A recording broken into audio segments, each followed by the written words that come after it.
De manhã eu falei muito sobre a cruz e sobre a morte. Terminamos com a ressurreição. Mas eu quero falar um pouco sobre a ressurreição hoje. Amém? João, capítulo 20. Quem pode abrir? João, capítulo 20.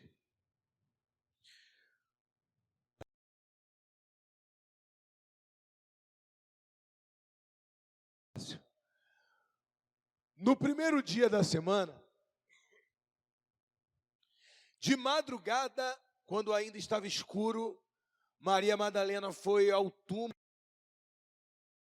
A pedra da entrada tinha sido removida. Então correu e foi até onde estavam Simão Pedro e o outro discípulo, a quem Jesus amava, e disse-lhes: tiraram o Senhor do túmulo e não sabemos onde o colocaram. Com isso, Pedro e o outro discípulo saíram e foram até o túmulo. Ambos corriam juntos, mas o outro discípulo correu mais depressa do que Pedro e chegou primeiro ao túmulo. E baixando-se, viu os lençóis de linho, mas não entrou. Simão Pedro, seguindo, chegou e entrou no túmulo, e ele também viu os lençóis. E o lenço que tinha estado sobre a cabeça de Jesus, e que não estava com os lençóis, mas enrolado no lugar à parte. Então o outro discípulo, que havia chegado primeiro ao túmulo, também entrou, e ele viu e creu. Pois ainda não tinham compreendido a Escritura, que era necessário que ele ressuscitasse dentre os mortos. E os discípulos voltaram outra vez para casa. Maria, no entanto, permanecia junto à entrada do túmulo, chorando. Enquanto chorava, abaixou-se-lhe o olho e olhou, para dentro do túmulo. E ela viu 2 anjos vestidos de branco, sentados onde o corpo de Jesus tinha sido colocado, um à cabeceira e outro aos pés. Então eles perguntaram: mulher, por que você está chorando? E ela respondeu: porque levaram o meu Senhor e não sei onde o puseram. Depois de dizer isso, ela se virou para trás e viu Jesus em pé, mas não reconheceu que era Jesus. Jesus lhe perguntou: mulher, por que você está chorando? A quem você procura? E ela, supondo que ele fosse o jardineiro, respondeu: se o Senhor o tirou daqui, diga-me onde o colocou e eu o levarei. Jesus disse: Maria. E ela, voltando-se, lhe disse em hebraico: Rabone. Rabone quer dizer mestre. Jesus continuou: não me detenha, porque ainda não subi para o meu Pai. Mas vá até os meus irmãos e diga a eles: subo para o meu Pai e o Pai de vocês, para o meu Deus e o Deus de vocês. Então Maria Madalena foi e anunciou aos discípulos: eu vi o Senhor, e contava que Jesus lhe tinha dito essas coisas. Ao cair da tarde daquele dia, o primeiro dia da semana, estando trancadas as portas da casa onde estavam os discípulos, com medo dos judeus, Jesus veio e se pôs no meio deles e dizendo: que a paz esteja com vocês. E dizendo isso, lhes mostrou as mãos e o lado. Então os discípulos se alegraram ao ver o Senhor. E Jesus lhe disse outra vez: que a paz esteja com vocês. Assim como o Pai me enviou, eu também envio vocês. Tremenda essa passagem, né, irmãos? Quando se fala da ressurreição, nós poderíamos ler esse texto e falar: vem aqui na frente, entrega a sua vida na mão do Senhor Jesus, já seria o suficiente. Eu iria poupar minha voz e você ia até ver os gols do Fantástico. Mas eu quero falar sobre esse momento. Não é uma história muito bem contada, irmãos. Não é uma história muito bem articulada. Pedro, quando vai escrever a sua carta, a sua primeira carta, ele diz: nós não falamos de histórias engenhosamente inventadas quando falamos acerca da morte e da ressurreição de Jesus, mas nós somos testemunhas oculares, tanto da sua ressurreição como do seu milagre. Nós vimos ele ressuscitar, nós comemos um peixe com ele. Jesus, ele ressuscitou. Quem entende isso? Amado, Jesus, ele ressuscitou. O que é a ressurreição, apóstolo? A ressurreição é a reintegração do corpo. Imagina que eu e você, nós vamos morrer, ninguém vai ficar para semente. Apóstolo Paulo diz que nem todos morreremos, mas todos seremos transformados. Ele está falando daqueles que não vão ver a morte, que vão ser a geração do arrebatamento. Mas quando o Espírito Santo nos arrebatar, a roupa vai ficar, e antes de chegarmos no céu, seremos transformados nesse processo do arrebatamento. Nem todos morreremos, mas todos seremos transformados. E aí ele continua dizendo que no processo da ressurreição, para mim, irmãos, é algo que me impressiona. Porque imagina pessoas que morreram afogadas, que os peixes comeram o corpo dele. Imagina uma pessoa que a Bíblia diz que o mar dará os seus mortos. Imagina uma pessoa, você, um parente seu que morreu há 40 anos. O corpo dele se desintegrou na terra. Os animais, os insetos, os bichos, os vermes comeram o corpo dele todo. E um outro bicho comeu o bicho que comeu ele. Uma outra parte do nutriente foi para a terra. Imagina que nutriu a raiz de uma árvore. Quem já comeu manga de cemitério sabe a delícia que é. É a manga mais docinha que tem. Porque uma das terras mais férteis que tem é a terra de cemitério. Porque é uma terra muito bem adubada.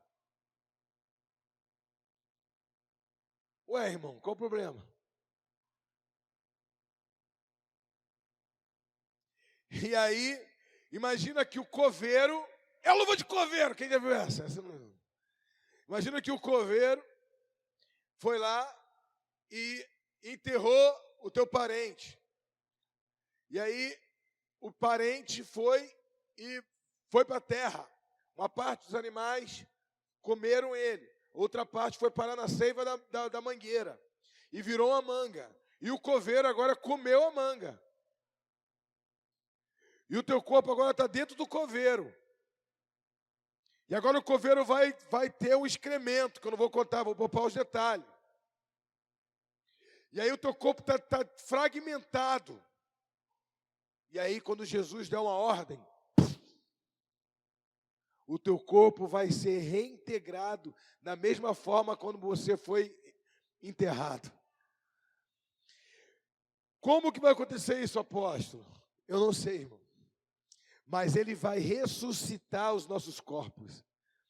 Apóstolo, mas cremaram o meu tio. Ele vai reintegrar o corpo dele. É antibíblico, irmão, cremar. Cremação é um modelo de sepultamento antibíblico. Amém? Para tirar uma dúvida sua. Totalmente. Se você falou assim, no dia que eu morrer, eu quero ser enterrado. Então, se você é cristão, isso é um modelo antibíblico de sepultamento. Quem está entendendo? E aí, vamos lá. Mas se a pessoa morreu, ou já foi, irmão, Jesus vai ressuscitar. Ou para a condenação, ou para o julgamento da salvação eterna. Mas ele vai ser reintegrado. Ele vai ressuscitar. Entenda, o nosso corpo é perfeito para Deus. Durante muitos anos, a igreja, por um mau entendimento ou uma má interpretação bíblica, flagelaram e mutilaram o seu próprio corpo. Sabia que uma pessoa mal orientada, ela pode ler a Bíblia para sua própria condenação? Então não significa que uma pessoa não possa ler a Bíblia. Mas se ela tem um entendimento, não um entendimento pleno da Bíblia, ela precisa buscar um pastor, um líder que possa lhe orientar. E ele tem que buscar capacitação do Espírito e também de um entendimento para poder ele começar a ler a Bíblia sozinho, sem precisar de outra pessoa. Mas ele precisa alguém seguir os passos. Durante a era medieval e tantas outras épocas, até agora, se tu puxar na internet, tiveram pessoas que arrancaram seus olhos por não conseguir anular as ações dos olhos. Naquela passagem bíblica que Jesus disse, se o seu olho te faz pecar, é melhor que você arranque os teus olhos e permaneça cego. Porque é melhor você entrar cego no reino de Deus e ser salvo do que você ter as duas vistas e ser condenado. Jesus está usando essa mensagem de maneira... Ele não estava fazendo apologia à automutilação, não. Jesus estava falando de anular as ações dos olhos. É melhor que você hoje busque o auxílio do Espírito Santo para você anular as ações dos olhos, do que você querer olhar onde tua alma desejar e você perder a salvação. E aí muitos homens arrancaram os seus próprios olhos. Quando Jesus disse, é melhor que o homem arranque a sua mão, muitas pessoas arrancaram a sua mão por uma má interpretação. E até hoje, existem os cristãos gregos ortodoxos. Quando você for em Jerusalém, você vai ver, nessa época de Semana Santa, eles fazem aquela via cruzes, com um chicote de gilete nas mãos, sem camisa, carregando cruz, e cortando as suas costas, se machucando, dizendo que está agradando a Deus, com sacrilégio e com flagelo do seu corpo. Olha que esquisito isso, uma má interpretação. Porque o apóstolo Paulo disse que nós deveríamos matar a nossa carne, ou anular as ações da carne. E aí, a palavra carne, andeis no Espírito e não satisfareis o desejo. Só, irmãos, quem está comigo aí atrás? Está dando para ouvir direitinho? Eu estou meio rouco, mas está dando para ouvir, não está? Imagina comigo.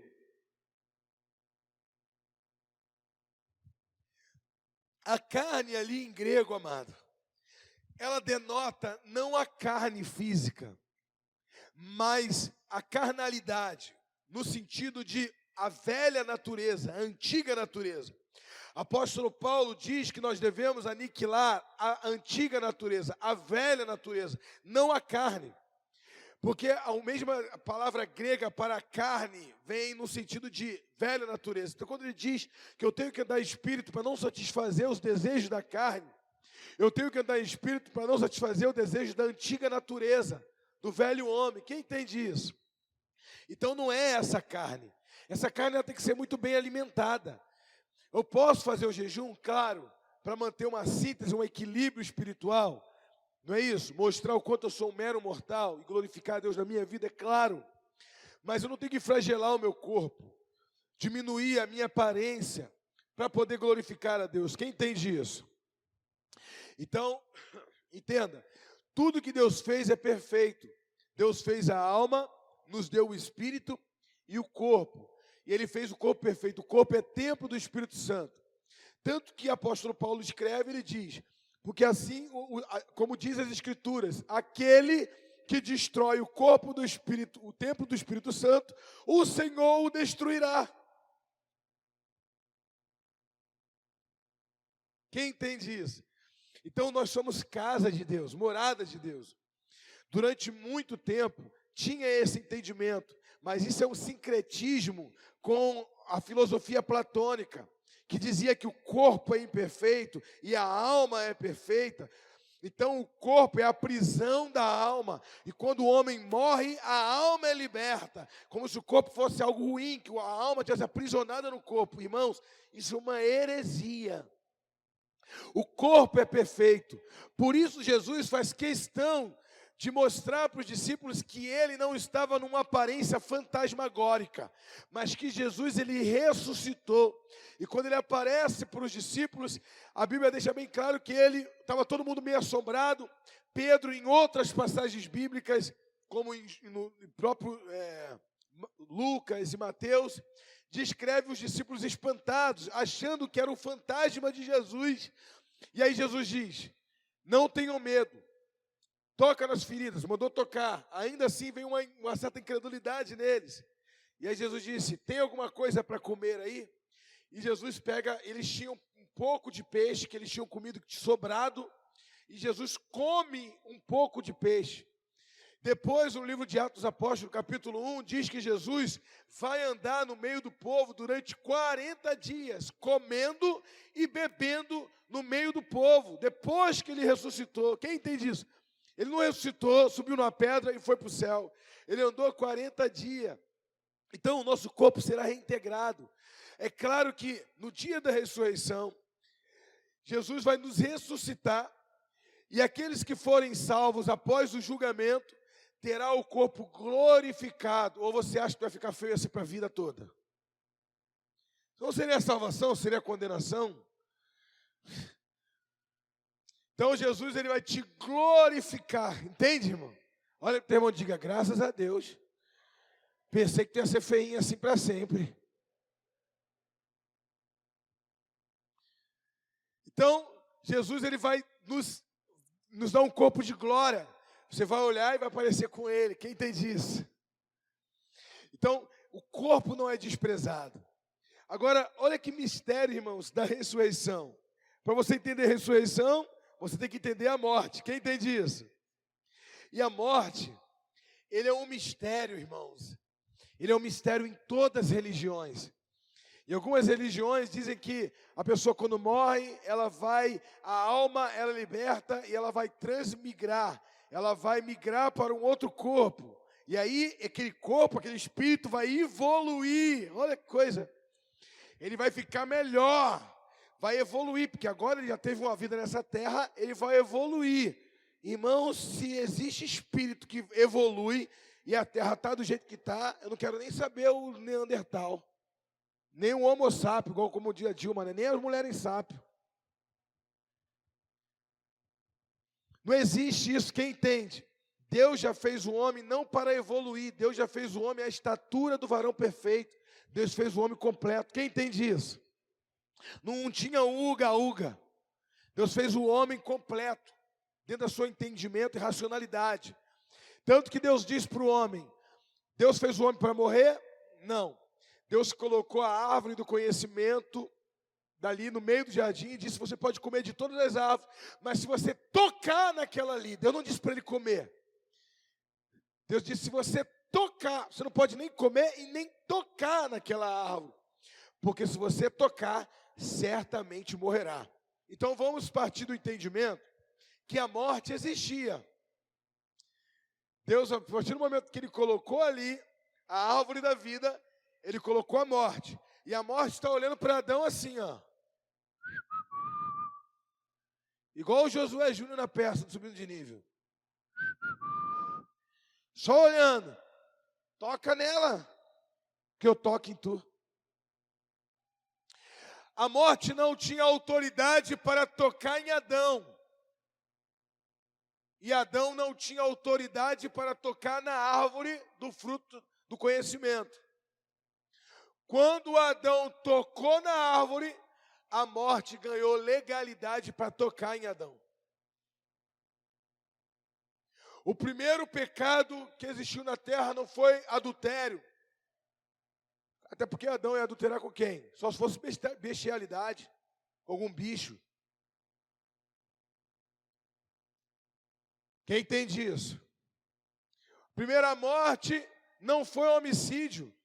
Embora Caim tenha cometido um genocídio, matou 1/4 da população da terra quando matou Abel. Também esse não foi o primeiro pecado. Qual foi o pior pecado? A desobediência. Olha para o teu irmão e diga, a desobediência. A morte entrou na terra através da desobediência. Todos os pecados estão aglobados na desobediência. Tudo parte da desobediência. E aí, partindo desse entendimento, Adão e Eva, agora a morte pode tocar neles. 1 Coríntios 15, 54. 1 Coríntios, capítulo 15, versículo 54. Nós vamos ler bastante a Bíblia hoje, amém, irmãos? Glória a Deus.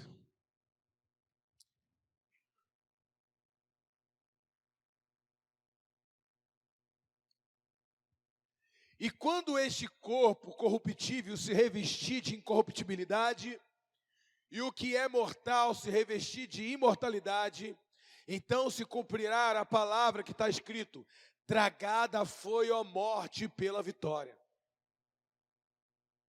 Onde está, ó morte, a sua vitória? Onde está, ó morte, o seu aguilhão? O aguilhão da morte é o pecado, e a força do pecado é a lei. Só essa parte. Tinha um discípulo muito antigo aqui da nossa igreja que ele mandava para mim: apóstolo, me explica aquele versículo que diz: onde está a morte, o seu agrião? Eu falei: está na costela, na panela de pressão. É claro que eu não falei, né, irmão? Mas o que eu dei uma risada de quando eu desliguei o áudio do WhatsApp. Porque a gente né, o seu agrião. É agrilhão, tá, irmão? Nada contra o aguilhão, não. Amém? Mas olha o fortalecimento do pecado. Quando o homem pecou e tocou na árvore, comeu do fruto, o pecado, a morte ganhou legalidade para tocar em Adão. Quem está entendendo? Então, agora tem que haver uma restauração. Como que funciona isso? Apóstolo Paulo diz que em Cristo, aonde está a morte, a sua vitória? Ele está querendo trazer um entendimento de que, da mesma maneira que a morte ganhou legalidade para tocar na desobediência, a morte agora não tem mais legalidade para tocar no homem através da obediência de Cristo. Deixa eu explicar para você. Quem tá confuso?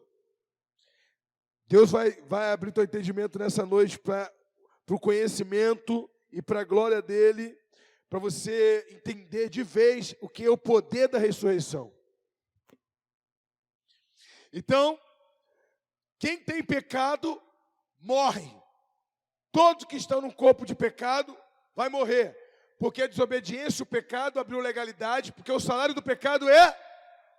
Então me explica como Jesus morreu se ele não tinha pecado.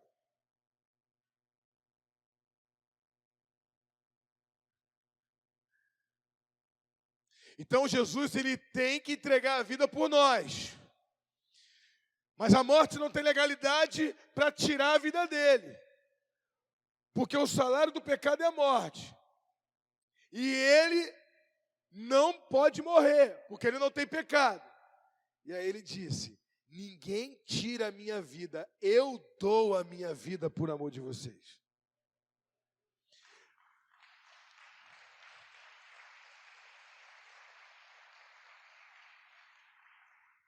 Agora, algo que mais me impressiona. Aguenta aí, gente. Imagina comigo que Jesus esteja agora à morte, querendo arrumar um jeito de tirar a vida de Jesus. Tudo bem, mesmo que ele entregue. Mesmo ele entregando, eu não posso tocar nele, porque ele não tem pecado. Então, Jesus, ele toma os nossos pecados sobre ele. E agora, ele se faz pecado por nós. Escute, ele não se faz pecador. Ele se faz pecado, o apóstolo Paulo diz. E quando ele se faz pecado, agora ele carrega os nossos pecados, ali na cruz, a morte ganha direito de tocar sobre ele e tirar a vida dele. Quem está entendendo? Ali a morte ganha legalidade, direitos legais de tocar na vida dele. Não podia tocar antes, porque ele não tinha pecado. Agora ela ganhou o direito de tocar, porque ele tem pecado. Não o pecado dele, mas o nosso, que agora está habitando nele, na propiciação. E quando o nosso pecado entra nele, a morte ganha legalidade para tocar nele. Então a morte toca nele. Agora, imagina nesses 2, 3 dias que Jesus ficou no sepulcro, resolvendo toda a questão, os trâmites da ressurreição. Eu fico imaginando Jesus falando para a morte: você me tocou, porque eu não tinha pecado, e agora eu carreguei o pecado deles, você ganhou o direito de me tocar. Só que agora tem uma problemática. Se eu carreguei o pecado deles, agora a morte, vocês não podem tocar neles.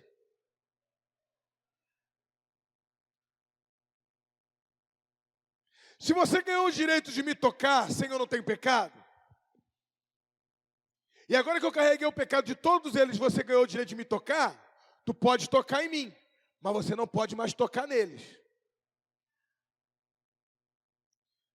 Agora Jesus morre, a morte tocou em Jesus, mas ao terceiro dia, Jesus ressuscita. Por que ele ressuscita? Porque a morte não tinha um controle, não tem um controle definitivo sobre Jesus. Por quê? Porque o pecado que Jesus carregou, não foi o pecado dele, foi o pecado de propiciação nosso. Então a morte teve domínio sobre Jesus por um momento de propiciação. Logo ele diz: eu sou a ressurreição e a vida. Ele ressuscita. E aí tem uma questão. Quando ele ressuscita, a morte pode voltar a tocar em nós. Mas porque ele ressuscitou, a morte toca em nós, mas não tem governo sobre nós.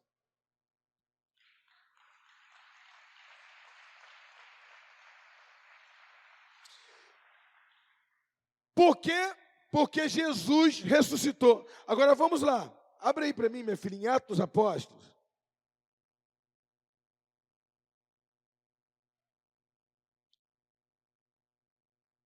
(13, 35). Atos dos Apóstolos 13, 35. Quem gosta de Bíblia, gente? Olha, por isso também diz em outro salmo: não permitirás que o teu santo veja a corrupção. De quem o salmista está dizendo? De Jesus. Sim ou não? Amém? A Bíblia diz que o corpo dele, naqueles 3 dias, não sofreu decomposição nenhuma. Nem ficou com cheiro de podre e nem sofreu nenhum tipo de decomposição. Por que, apóstolo, a Bíblia diz que não permitirás que o teu santo veja a corrupção? Pega essa pix aí. Porque Jesus, quando estava deitado ali, João, capítulo 1, diz: porque o verbo se fez carne e habitou entre nós. Porque no princípio era o verbo, e o verbo era Deus, e o verbo estava com Deus, e o verbo se fez carne e habitou entre nós. Então a carne de Jesus é o verbo, é a palavra, e a palavra é incorruptível. Por isso a carne de Jesus não sofreu corrupção, porque a carne de Jesus é a palavra. A palavra se fez carne. Então a palavra no sepulcro, a promessa, vamos lá? Vamos na Bíblia, gente. Ô glória, olha para o teu irmão e diga: aleluia! João, capítulo 10, versículo 17.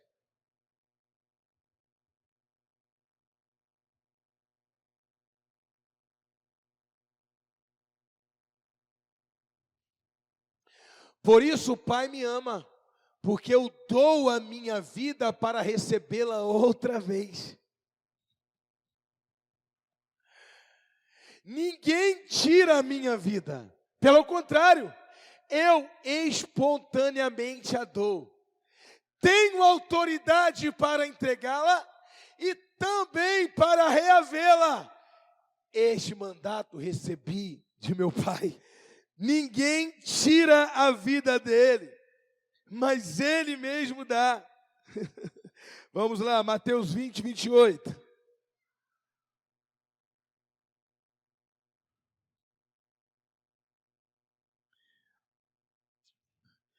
Tal como o Filho do Homem, que não veio para ser servido, mas para servir e dar a sua vida em resgate por muitos. Só essa parte. Romanos 5, 9 ao 11. Romanos 5, do 9 ao 11. Logo, muito mais agora, sendo justificados pelo sangue, seremos por ele salvos da ira. Porque se nós, quando inimigos, fomos reconciliados com Deus mediante a morte do seu Filho, muito mais, estando já reconciliados, seremos salvos pela sua vida. Ah, Jesus, são chaves que o diabo fica endemoniado quando ele ouve esses versículos. Romanos 3, 25.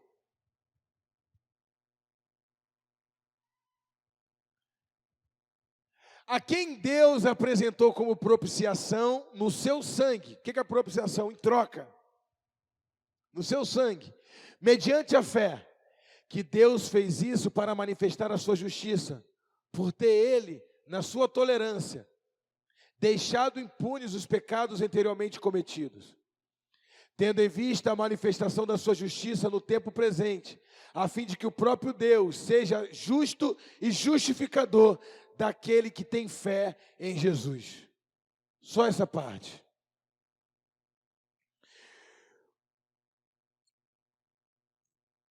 João 11, 25.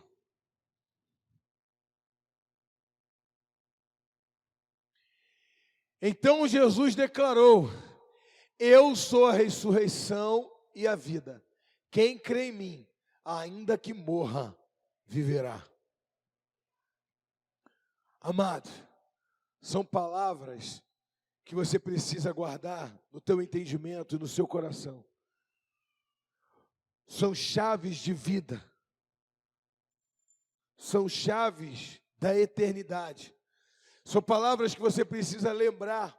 Sabe, às vezes quando Satanás, ele vem me mostrar o meu passado, porque ele é sujo. Ele tenta trazer o nosso passado à tona.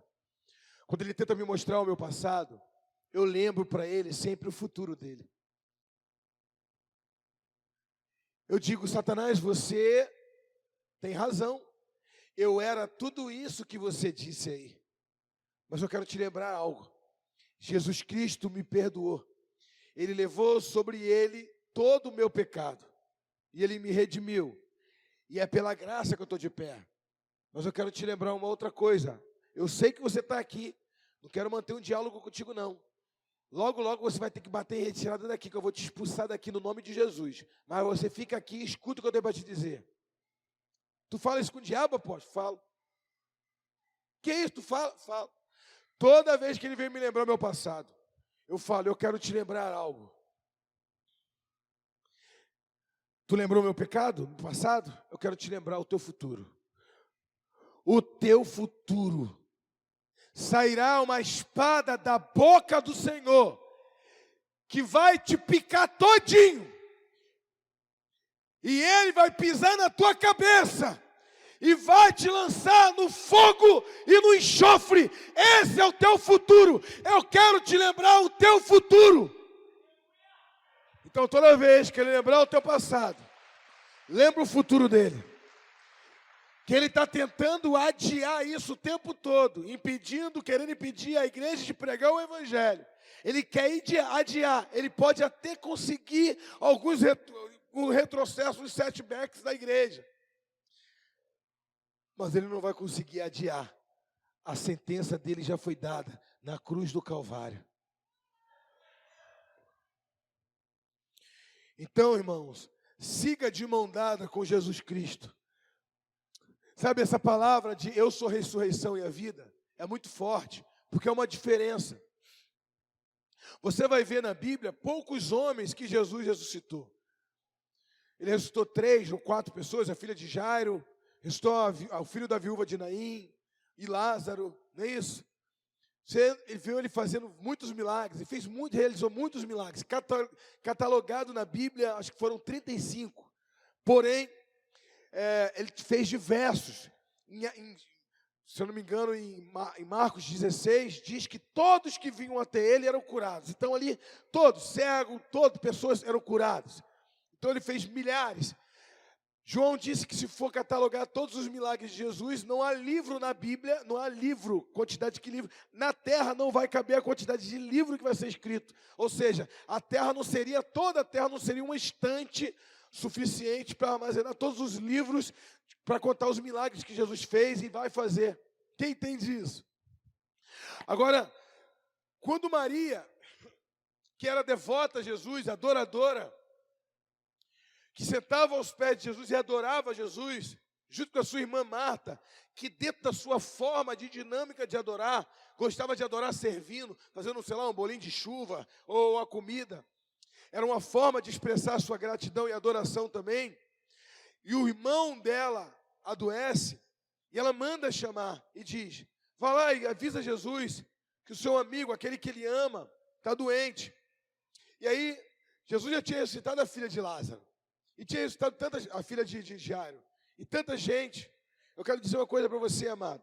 Se algum dia você orar por alguém, para aquela pessoa ressuscitar, e ela não ressuscitar, então é como se você estivesse ouvindo Jesus dizendo assim: se eu não ressuscitar uma pessoa, não significa que eu não tenha poder para ressuscitar. Eu não sou ressuscitador de pessoas. Eu sou a ressurreição. Quem entende a diferença de ser um ressuscitador de pessoas? E existe a diferença de ele ser a ressurreição. Ele disse: eu sou a ressurreição e a vida.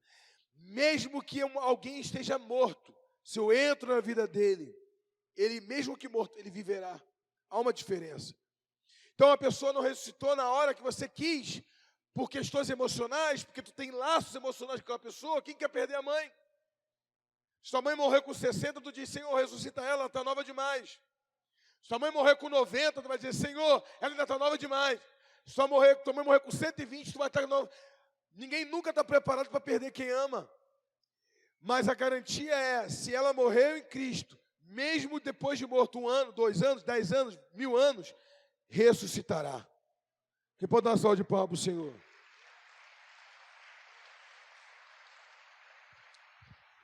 E aí a Bíblia diz, a Bíblia mostra que ela manda essa mensagem. Lázaro estava doente de morte. Ela imaginou: ele vai ouvir essa mensagem porque ele é muito amigo do meu irmão. Ele vai vir na mesma hora. Porque a Bíblia diz, é o único que ali que relata que Jesus era amigo de Lázaro. Era amigo. E aí ele vai vir na hora. E a Bíblia diz que ele não vem. Manda chamar ele. E ele vem depois. E quando ele chega, já se passaram 4 dias que Lázaro morreu. Maria vem ao encontro dele. Marta já vem ao encontro, dizendo: mestre, se o senhor estivesse aqui, irmãos, eu entendo perfeitamente você, porque eu já me coloquei nessa situação. Imagina, eu sirvo um Deus que é criador dos céus e da terra. Imagina que eu sirvo um Deus que tem todo o poder, que é santo. Um Deus que pode dizer: haja luz, e houve luz. Um Deus que disse: haja o sol, que é 1 milhão de vezes maior do que a terra. 1 milhão. Ele disse: haja os luminares. E não houve somente o sol, mas todas as estrelas. Mas a estrela maior do nosso sistema solar, é lógico, nosso sistema, da Via Láctea, é o sol. Mas existem outras galáxias que têm 3, 4 sóis. Ou seja, ele não está só, porque tem vários sóis. Eu nunca consigo pluralizar sol de sóis, nem nós de nós. É nozes. O fruto da nogueira, o nozes. É nozes. E aí, imagina, Jesus pode fazer isso? Pode. Mas por que ele não pode abrir uma porta de emprego agora para mim? Meu filho está doente, por que ele não pode liberar uma palavra e pronto? Sei lá, eu quero engravidar. Basta ele tocar e vai acontecer. Por que ele não faz? Aí o diabo se aproveita dizendo: está vendo? Ele dizia que era amigo teu, ele comeu na tua casa, comeu o seu bolinho de chuva, fez tudo aqui, mas olha como que ele foi indiferente ao teu problema. Nesse espaço em que Jesus está se preparando para potencializar o teu milagre, é nesse espaço, é nesse vácuo que o inimigo ele ganha terreno para colocar incredulidade e ingratidão no nosso coração.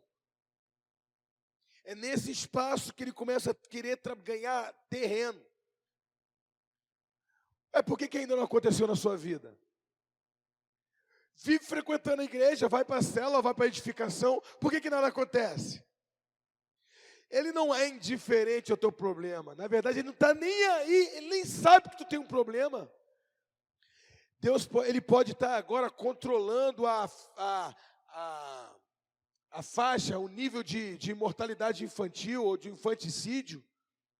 Ele pode agora estar tomando conta do sistema solar, ou ele pode estar sustentando, controlando, descobrindo a questão da variante, da Brasília, e de todas as variações do coronavírus. Tu acha que o teu problema, Deus vai parar agora para resolver o teu problema?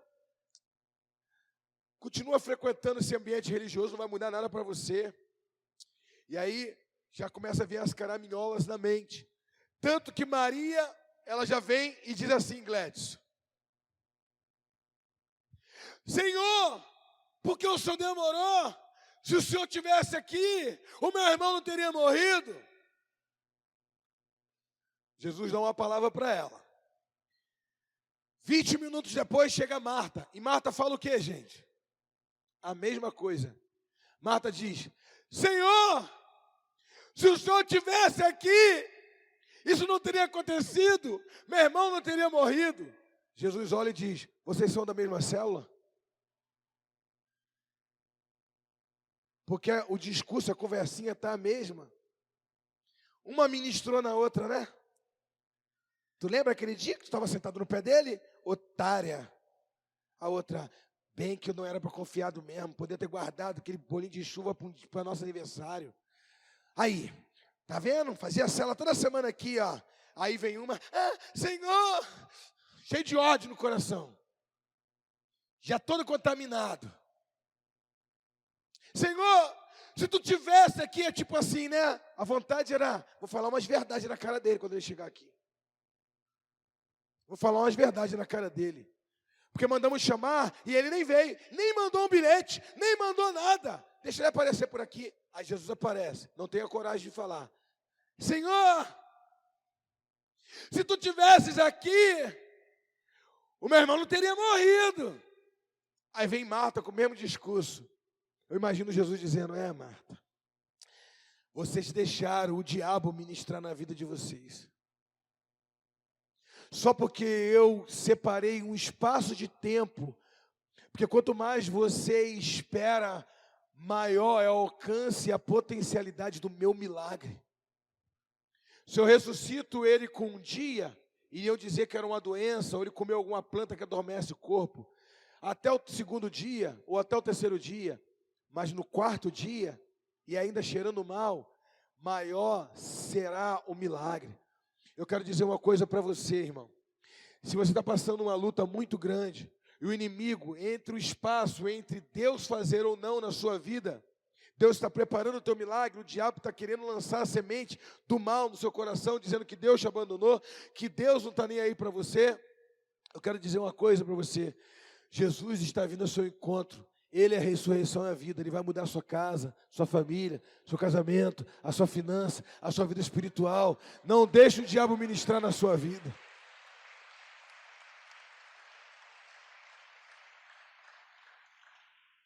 Não deixa. Porque tudo que o inimigo quer é ministrar na sua vida. Tudo que o inimigo quer é roubar a esperança da ressurreição, do que Deus pode fazer. Ele disse: eu tenho autoridade para dar a vida e tenho autoridade para tirar a minha vida e para tomar ela de volta. Porque o Pai, que é meu Deus, que é seu Deus, Ele me deu essa autoridade.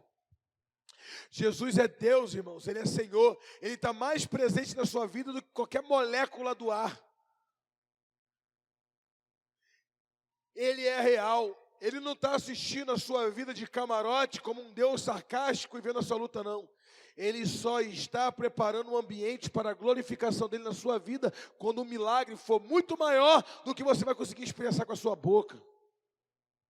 E quando você falar o teu milagre para as pessoas, e aí quando ele está diante da tumba de Lázaro, Jesus chorou. Escuta, quem é bom de conta? Quando Lázaro estava doente, a Bíblia diz, no livro de João, que Maria mandou Jesus ir. Então, quando Jesus mandou as pessoas ir até Jesus, 2 dias depois, Jesus veio. Vamos supor que Lázaro morreu naquele dia. Naquele dia. Não morreu um dia depois, morreu naquele dia. Jesus desceu 2 dias depois. Jesus desce 2 dias depois. Vamos supor que Jesus ainda chegou lá, 1 dia de caminhada, chegou lá em 3 dias. Jesus não foi direto, irmãos, ressuscitar Lázaro. Jesus de repente foi lá tomar um cafezinho. E aí, conta para mim, o que aconteceu?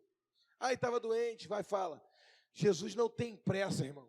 Pressa é adjetivo de quem está atrasado. Jesus tem o tempo certo para fazer tudo na nossa vida. Jesus não se atrasa. Depois de tomar o cafezinho, aonde enterraram ele? Hoje eu estou cansado, vou dar uma descansada. Vamos lá, me mostra onde que está. Mas mestre, pode abrir o sepulcro. Mas mestre, já cheira mal. Mas mestre, Maria, eu sou a ressurreição e a vida. Eu não sou o ressuscitador, eu sou a ressurreição. Aquele que está em mim, mesmo que morra, tornará a vida. Quem entende o poder dessa palavra, irmão? É uma promessa eterna.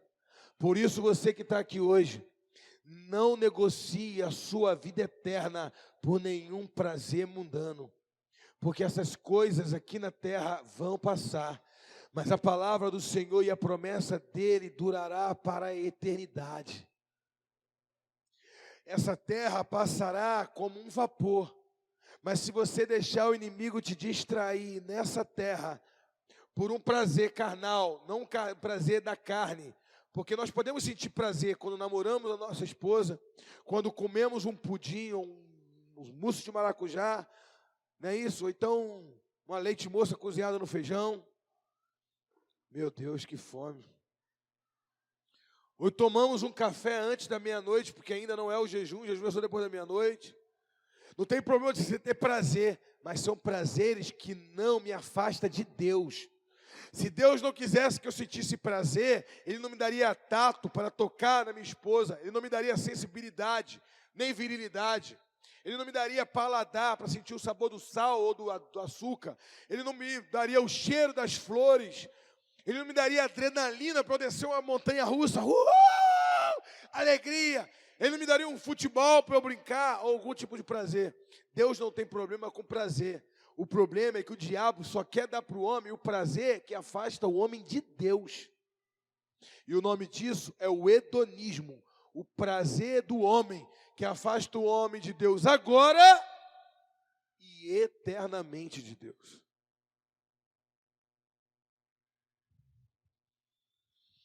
Quem entende isso? Amém? Deus fez a praia para o crente tomar banho. Deus fez as águas da cachoeira para te dar aquele mergulho. Cada mergulho é um flash. Não é isso? Deus fez tudo para te desfrutar. Não é pecado você desfrutar de nada disso. Mas o inimigo sempre diz, além de jogar uma bola, também toma uma cerveja. O futebol sem a cerveja não tem graça. Vamos fazer um churrasco. Come, tem que queimar a carne. O churrasco mesmo. Chama o apóstolo. Mas tem que ter uma cerveja. Não basta comer uma carne, tomar um refrigerante, bater um papo. Mas tem que ter alguma coisa que vai tocar no teu cérebro, que vai te tirar do estado de consciência. Esse é o prazer do diabo. E ele quer te enganar com esse prazer, porque ele quer roubar aquilo que Jesus garantiu na cruz do Calvário para cada um de nós, que é a salvação eterna. Só aqueles que estão em Cristo Jesus dão uma salva de palmas para o Senhor Jesus.